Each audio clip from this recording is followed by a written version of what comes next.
But now I want to start piecing some of these points together and really focusing on Sanji's future. So what powers will Sanji get? Well, let's get the easy ones out of the way first. Before we get into the second part of the Sanji power theory video, I just want to recap some things. To very briefly summarize part 1, I teased that Sanji demonstrated the strongest power amongst the Straw Hats at the time of this move, and that'll be revealed in this part. The overall connection that was covered talked about how the various elements from Sanji's design, his name, especially his French inspirations, all tie into understanding Sanji as a character, his behavior, his power, and his actions. These things all tie into how he uses energy and connects him to one of the strongest characters in the verse, Odin. But even more than that explains why his ultimate strength will most likely be observation haki because of his heavy focus on emotional power. Something that we'll explore further in part 2. So getting into the video.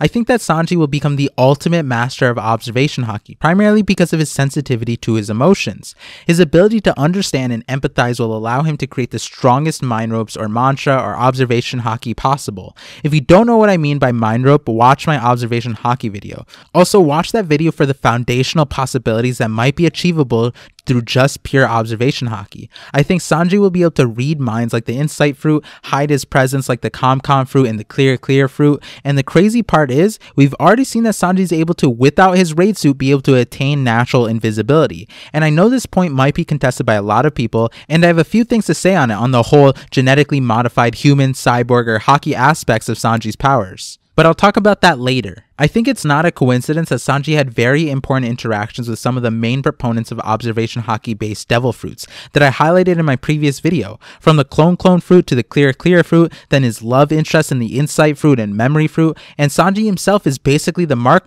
fruit in that he marks any woman who is in distress. The mark fruit works based off of memorization of a presence, and it seems to travel along the mind ropes towards a person, and it seems like Sanji has memorized the presence of a distressed woman and ends up doing the exact same thing. And another aspect of Sanji that I think is really important, and I think it's tied to observation haki, and it appears in all aspects of Sanji's character, which is memory. Sanji is extremely smart. I always thought this, but when we found out his father was one of the smartest characters in the verse, it just added up to me. Sanji is a character that probably has the most adaptable fighting style. Zoro also has an adaptable fighting style and learns swordsmanship as he goes along the way, but the amount of hardship that Zoro goes through to train and retain new techniques is kind of different than what we see with Sanji. I've highlighted this concept before, but I think Sanji is able to instantly copy any move that he experiences. We see this from the very beginning. His father figure Zeph was known as Red Leg Zeph, and Sanji adopted his initial fighting style and became known as Black Leg Sanji. Then the next time we saw a significant upgrade was when Sanji got his fire leg in Eni's lobby. The interesting thing about it is I think it might have been foreshadowed in Drum Island arc. There was a specific scene where Sanji's leg was on fire, but the memory copy thing might have been when Sanji fought Wanze, and Wanze pulled out Fire Skate Attack, which incorporated a flaming leg technique, and then he was able to copy it later in the same arc. Just a quick side note here, in Sanji's introduction chapters, it was subtle, but the importance of knowledge, especially for a pirate, was one of the biggest highlights during the Baratie arc. A majority of the reason Don Krieg was so hell-bent on taking over the ship was because he wanted Zeph's logbook of how Zeph was able to successfully navigate the Grand Line. Don Krieg believes that the only thing in his way from a successful voyage is knowledge, and the memories held within Zeph's logbook. Just highlighting that even since the beginning of Sanji's story, knowledge and memories were incredibly important. But getting back to how Sanji demonstrated this. Also, Sanji experienced Skywalk and was able to not just copy it, but also elevate it and create Blue Walk. Then there's Electro that Sanji experienced on Zoe, and then we saw him use a similar electric ability against Oven. Time and time again, Sanji is shown to be a sponge of some sort, like he experiences something one time and then he is able to recreate it. This is really important because in Wano, we are seeing this unleashed in regards to his raid suit. At first, it seemed like Sanji's raid suit abilities were limited to just stealth, similar to how his brother's abilities were limited to their own specialized attacks. But then we see something interesting. We see Queen recreate all the attacks, and this makes me think that Sanji will be exposed to the attacks and be able to recreate the attacks. He was exposed to the raid suit one time, and remember what I said in my previous video? Perospero referred to the raid suit as memory armor. It might be that for his brothers, the raid suit contains the memories that allow for the powers to manifest, But in Sanji himself is a memory human and is able to retain the memories internally, which might be the secret behind this scene where Sanji gets mangled up but he's able to reform his body. It looked much different than simple healing or recovery. It almost looked like his body restored from a previous memory setting of his own body. Almost like that Rene Descartes quote, "I think, therefore I am." I know this sounds crazy, but it's almost like the clone fruit power of being able to remember and memorize presences. It's also interesting because that recovery ability that Sanji demonstrated was something we know his brothers aren't capable of. When Sanji beat Yonji's face in, Yonji needed the mechanic doctor guy to reset his face with a hammer. If his brothers, who are supposed to be peak evolution of humans, couldn't do it, why is Sanji able to do something like that? Can that really be tied to genetic modification or technology? I mean, the big question still unanswered is, what is the drug that Sora took to counter Sanji's transformation in the womb? And I have a few ideas that I'll share later on, but I think that there has to be something involved with memory and haki. Speaking of haki and memory, this is a great time to talk about Sanji's most powerful attack, the attack that I think can be considered one of the strongest on the Straw Hats crew. It was an attack that incapacitated a Yonko. It was Sanji's cooking. This man near took out a Yonko with his amazing cooking ability. Yes, it was a little clickbait, but it's true.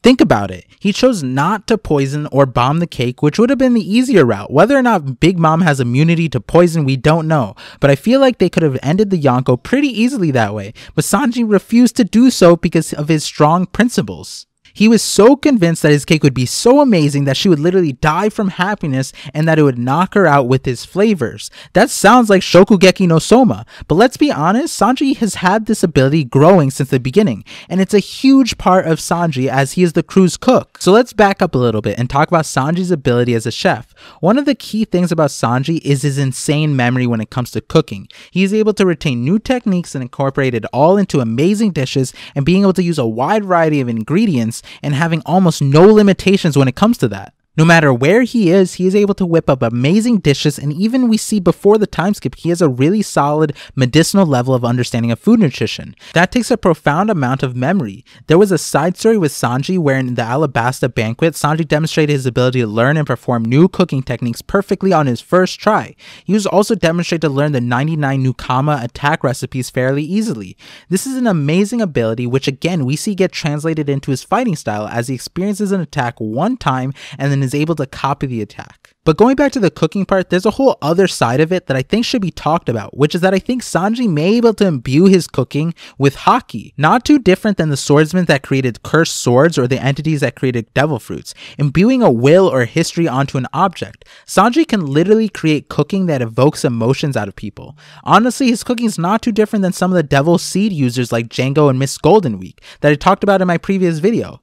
What do I mean by that? Hypnotism. Sanji is able to hypnotize through his cooking, and this was actually specifically said when he had the mafia guy try his cake. It was noted that the flavors hypnotized the consumer, and the power was so strong that it even worked on Big Mom. Sanji is able to make people feel happiness through his food. That is a Conqueror-like ability, and also relates to observation haki. It honestly ties to so many concepts, but being able to affect another's will through food is definitely something a Conqueror can do, and you may think this is nonsense and crazy, but this is the ultimate contrast to Judge. Judge was trying to raise conquerors and believed that if Sanji as a royal was cooking, an activity done by peasants because it was an act of service, he would be a stain on his reputation and could never become a conqueror. But the fact that Sanji is actually a conqueror and it's through his cooking, he is able to conquer literally anyone through his food. Enemy or stranger, they will feel what Sanji wants them to feel through his food. I think cooking will definitely be incorporated into Sanji's fighting or toolkit somehow in a larger part in the future.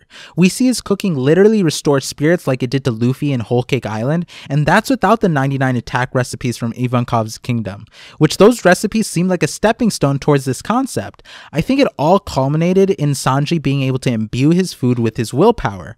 When you think of conquerors, you think of incapacitation, and as Rayleigh said, it's the ability to dominate or control another's will with your own will. Is Sanji not doing that with his food when he makes the women on Wano fall in love with his soba, or his entire crew satisfied with his foods, or various people cry like Big Mom? Just to encapsulate so many of the concepts that we just talked about, from Sanji's incredible generosity to his hypnotic-like cooking, believe it or not, this was all displayed at the very beginning when we were first introduced to Sanji.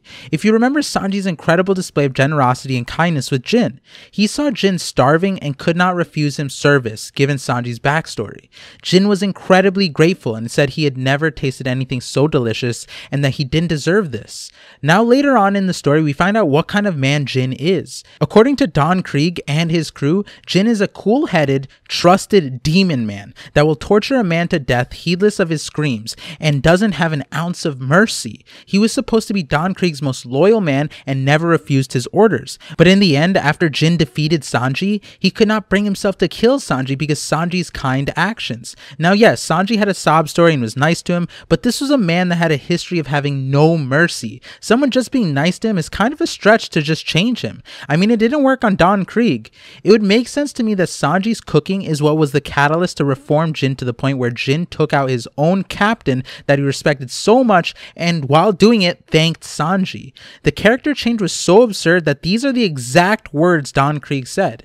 "It's inexcusable that you, my most trusted officer, should refuse to obey my order. What madness has possessed you?" I think it was Sanji's cooking and generosity that possessed Jin. I think this whole introduction to Sanji hinted at so many ways Sanji would fully develop, and I'll talk about some of the other things later on. One of the crazy parts about Sanji and cooking is that besides my reaction to chapter 1034 when we found out that Sanji's been putting a limiter on himself this whole time, beyond just that, Sanji's a character with multiple limiters that he put on himself. The one that connects to cooking is that he refuses to use his hands for fighting and will only use it for cooking. Something interesting that I've been thinking about recently is that Sanji's fire moves are making him literally sear and cook his opponents. I wonder if there's going to be a time when Sanji ends up using his hands for fighting since he is technically cooking his enemies now, specifically knives and weapons. I think Sanji would be an insane weapons master, and this actually connects back later to an external connection for Sanji's character inspiration. But I'll get to that when I start talking about Sanji's fire abilities. But going back to Sanji using his hands to fight, we did actually see this before against Wanze since he was made of ramen. Now that I think about it, Sanji might pull this out again when he fights Big Mom's crew. Oh wow, yeah, now that I think about it, Sanji never really fought any of the food-based Devil Fruit characters, and so if Sanji ever fought them, he would be able to use his hands and actually demolish them. I think when people picture Sanji versus Katakuri, they forget that since Katakuri is made of mochi, that gives Sanji the clear to pull out his swordsmanship because Sanji's technically a swordsman too, which again I'll get back to later. But going back to the idea that Sanji has been imbuing haki into his food, I think this is another instance coming back to the spiral idea. I think Sanji will become an empathy haki man. Through his foods and his attacks, he will be able to make people feel emotions. I think all of this alluding to the idea that Sanji will, yes, get conquerors and demonstrate peak haki, and going to the next part that we kind of already talked about him being a master of energy conversion, which relates to armament haki. I'll be making a video talking about armament haki just like I did for observation haki, so look out for that to elaborate on what I mean by this. There was another connection between cooking and fire that I want to highlight before moving on,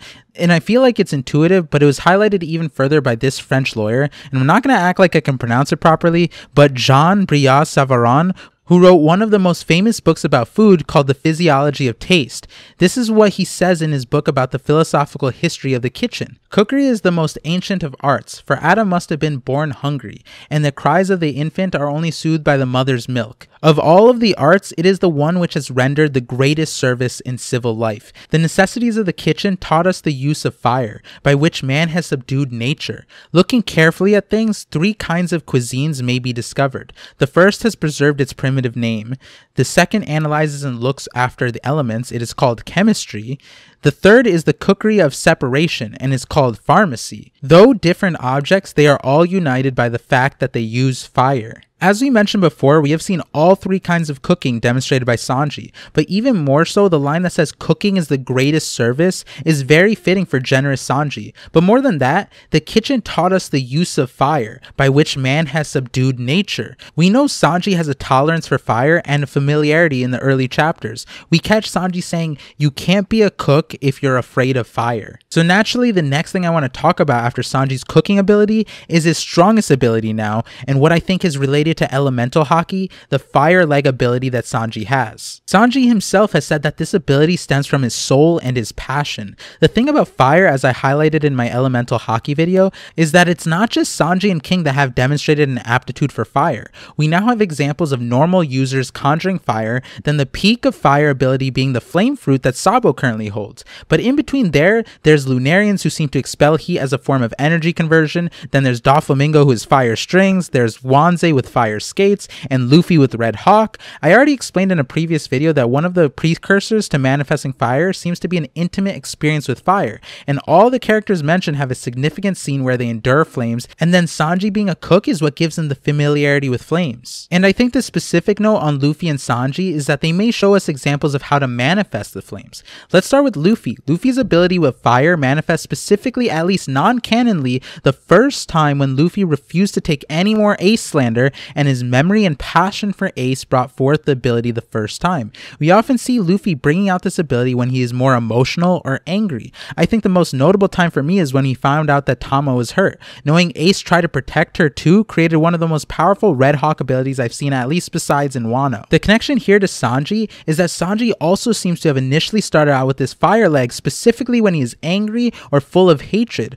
or remembering hell. He told Jabra, "Watch what you say. When I get angry, I tend to heat up." So even from the start, this heat was tied to his passions. Specifically, one of his notable fire attacks is called Hell Memories, which when you decipher the name of that move, it's him remembering hell and the trauma it brought him and manifesting it outwards. So when Sanji says his fire is brought on by passions and his soul, that is an immediate connection in my brain to the concepts that Descartes talked about. Descartes said certain passions could change even the temperature of your body. I think this reflects that the anger and hatred that Sanji feels allows him to convert his soul energy into fire, which I think is specific for Sanji, but it seems that fire is tied more to negative emotions relating back to pain. In King's case, the reality according to Queen was that King and his race experienced hell more than anyone else, which again ties back to accessing fire abilities. The other people who are more potent in random fire abilities like Zoro and Doflamingo also have experience with their own respective hells. But now tying this back to the elemental haki theory, it might be that different emotions allows you to access different elements. So since I said Sanji is a character that represents peak emotions, then that could be why we see a plethora of elements coming from Sanji. Wind, for example, we know Sanji to have an affinity for air as he is able to skywalk, and even more than that, Diable Jambe in kanji translates to devil windfoot. So if we tied fire to Descartes' hatred, then wind might be desire, which is a future-oriented response to something perceived as good or as evil, and causes us to want to attain something good for us or want to avoid something bad for us. When we think about how Sanji learned to first skywalk, it was stemmed at his desire to escape and avoid conflicting with the newcomer. He did not want to be turned into a woman by wearing the dress, so he desired so hard, and his future-oriented response there was to start controlling air, which again, if you connect back to the swordsmen like Zoro who command air slashes, they are full of desires. Their literal attacks are their wills being projected, desiring for what they are targeting to be cut. And if you guys remember my example as the possible biggest example of wind powers in One Piece, Dragon, Sabo, and the Revolutionary Army. This might mean that Dragon's desire for something is huge to be able to command the wind the way he does. This is mainly if I'm correct and Dragon doesn't possess a wind-related devil fruit, which I can explain in details again in a different video. But anyways, then we go to the passion of sadness, and I think this passion connects to water, and we know that Sanji has at least some affinity for water since he's able to blue walk. I think Sanji might learn Fishman Karate as well, and literally become an all-terrain god. And for those that think that these abilities are enabled by the fact that Sanji has a genetically modified body, well, there was an example where on Punk Hazard, Sanji was able to demonstrate blue walk while in Nami's body, which was noted to cause immense strain on her body. But the important note here is that I think this indicates that this ability isn't enabled by either Nami or Sanji's body. Sanji wasn't in his body, and it's not like Nami should be anywhere near strong enough to use this martial art, so it has to be some sort of manifestation of willpower. Also beyond that, we already noted that Sanji can sense tears, which I think relates to sadness and the overall water power. power. When we go back to Descartes' idea of sadness, is that it's our response to the thought of a present evil or defect within ourselves,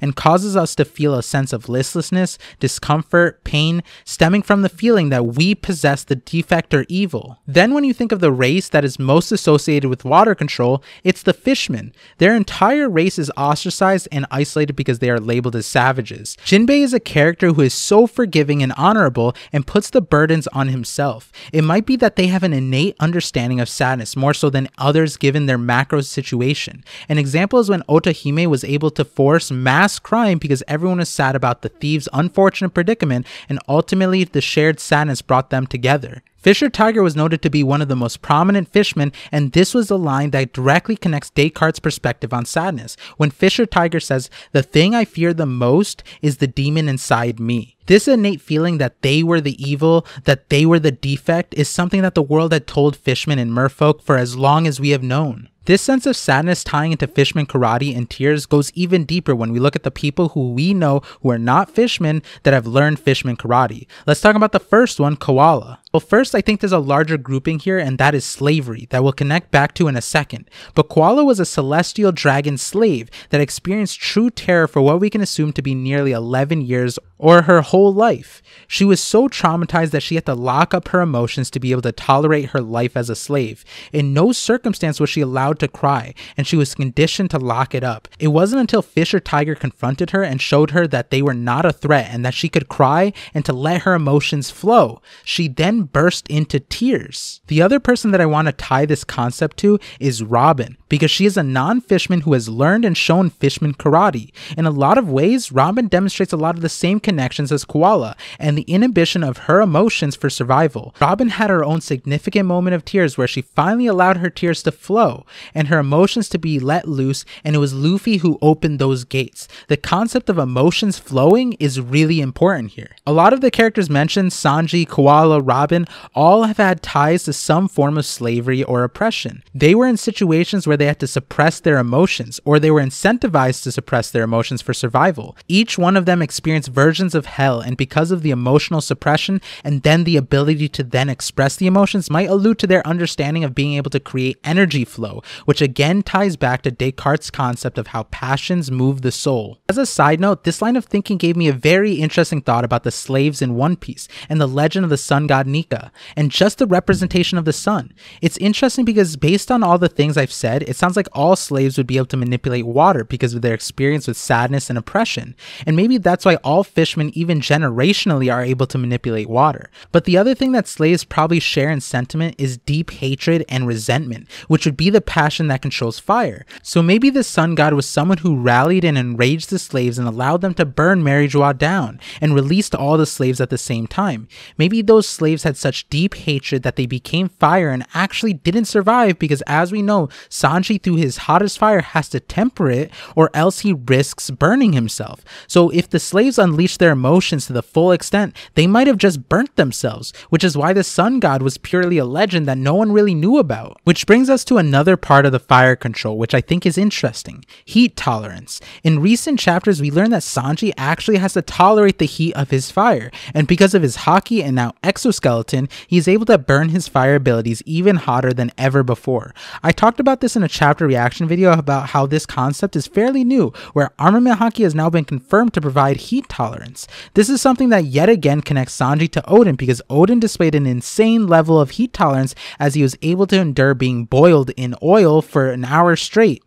There was no display of armament haki, and we know that Odin isn't a modified human, but he was able to endure such a heat. Does that mean that Odin used some other form of haki to tolerate that heat? To me, it sounds like Odin had elemental haki mastery over fire, and as we have been alluding to throughout the entire video, Odin and Sanji probably had mastery over the passions and were able to wield fire proficiently. That's why even Kaido's Boro Breath had no effect on Odin. This could also be why Luffy was shown to be immune to Kaido's Boro Breath along with the innate properties of rubber. But there's actually another character that I want to bring up that showed heat tolerance, and this character was also enslaved, meaning they experienced a hell and shared a connection to the topics discussed previously: Boa Marigold, Hancock's sister. In chapter 520, we see Boa Marigold actually light herself on fire, but also maintain that fire and not suffer any burn damage. I always thought this was interesting because it doesn't seem at all related to her devil fruit, but instead it's probably related to armament haki here. It seems like she uses a match to encourage the fire,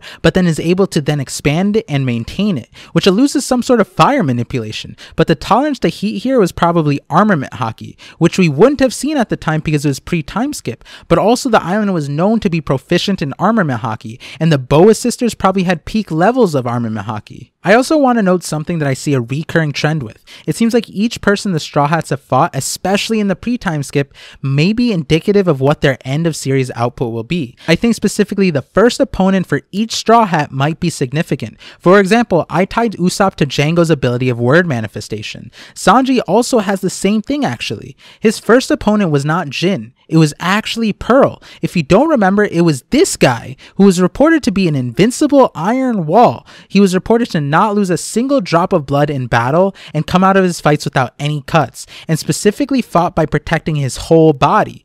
I don't know about you, but that sounds kind of exactly what we're seeing out of Sanji right now. His exoskeleton is the invincible iron wall, and then he also couldn't be cut by Queen. Time and time again, Sanji props himself up to be the shield for the Straw Hat crew, whereas Zoro is the sword. But then it goes a step further because this shield guy also lights himself on fire with a blue flame. That doesn't damage him, and the flame comes out and is maintained when the Pearl guy freaks out because he is in danger. It's almost like he hates being hurt because it reminds him of his childhood trauma of being in a jungle. But anyways, Sanji's first opponent was an invincible iron wall shield guy who lights on fire and uses flame attacks. Well played, Oda. Sanji essentially became exactly that. But anyways, the concepts of fire and flames is so embedded into One Piece. Even Roger's execution. Rayleigh said that Roger sparked a wildfire that spread throughout the world, and Whitebeard said bloodlines and wills were like flames that continued to be passed on without being able to be fully extinguished. I wonder if the Sun God was someone who had control of that kind of metaphorical flame and was able to set ablaze the fire within people. But speaking of gods, it's probably a good time to bring in some connections that I think helped inspire Sanji's character.